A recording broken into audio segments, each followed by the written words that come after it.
Hello there, guys. Another cool position to look at today. We are playing white. We are bishop up. That's all looking good.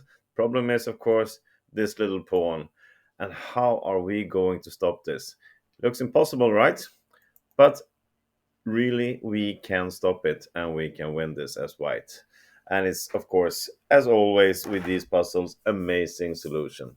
So let's do this now. You can pause the video, think about this on your own time, and see if you can find out how white can play this to win. Go ahead. Okay, welcome back. Oh, so obviously we need to do something. If you do a random king move or anything, it's just going to get worse. Now we cannot stop it. We can try something with our pawn. It's really, really bad. Black will simply take it. And if we try something like this, it will march this pawn, and this will be a queen, and we will lose this for sure. So obviously, we cannot either play bishop c1 and come to e3 because it's covered by black's pawn here, and he will take it, and again we will lose. The solution is, of course, in our second move to try to take this pawn and with our bishop and then cover the g1 square. So, should we play it to b2? Well, it's pretty obvious it's not the correct move. Black will move his king. He shouldn't go to e5. Then we can still win by playing e3. And we can take this with a check. And then we can push the pawn, and etc., etc.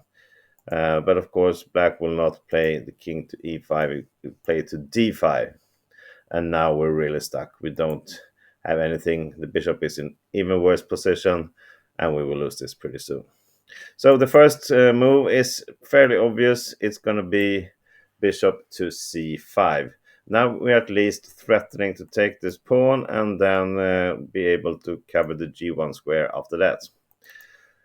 So black cannot push the pawn, obviously. He will lose his d5 pawn, so he must move the king. And it's obvious that king e5 is not the best move for black. We will win this. Again, we can play e3. That's the most beautiful thing, I think. And we take with a check. Puts the king here to stop the e4 check.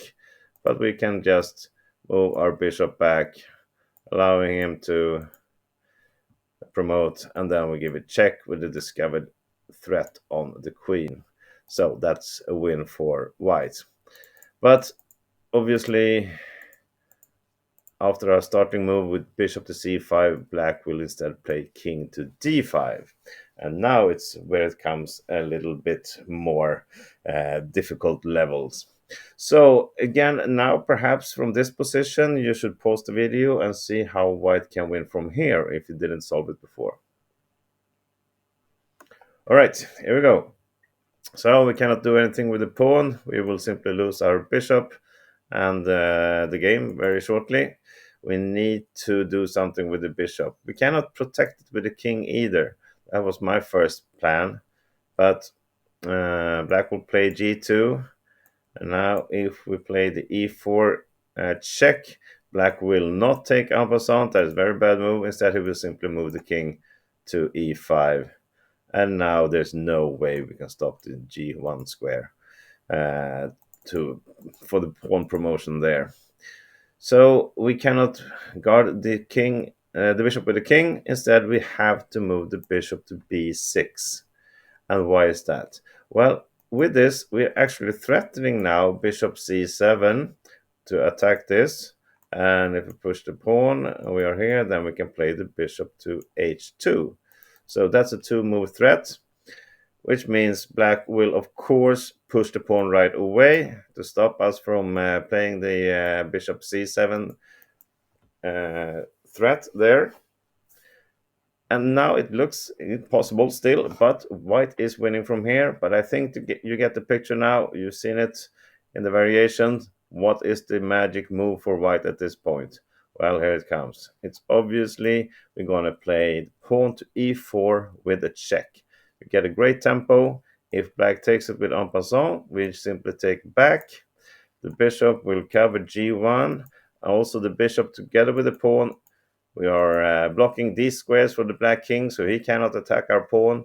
Our king has plenty of time to come down to here somewhere, and then we will win from here. Okay, what happens if black doesn't take this pawn? It's the obvious choice. Well, if he goes up somewhere, we simply take here, so he cannot lose control over the d4 square, the pawn there, so he has to play king e5. And now, all of a sudden, this plan with the bishop to c7 is again valid. Now we can play bishop c7 check, king has to move away somewhere, and we drop down to h2 with our bishop. We're going to put it on g1, attacking the pawn here. We have a passed pawn, we have a king that will come into action, and this is a very easy win for white from this position. So, a small recap from the beginning. Play bishop c5, black attacks, we pull back to b6, allow g2 to be played, follow up with a beautiful e4 check, king comes here, check, and we stop the pawn with bishop h2. That's all, folks. That's the beautiful solution I was talking about. I hope you found it beautiful also, and I hope you also managed to solve this. If you didn't, you get another chance tomorrow in another puzzle. Welcome then. Bye bye.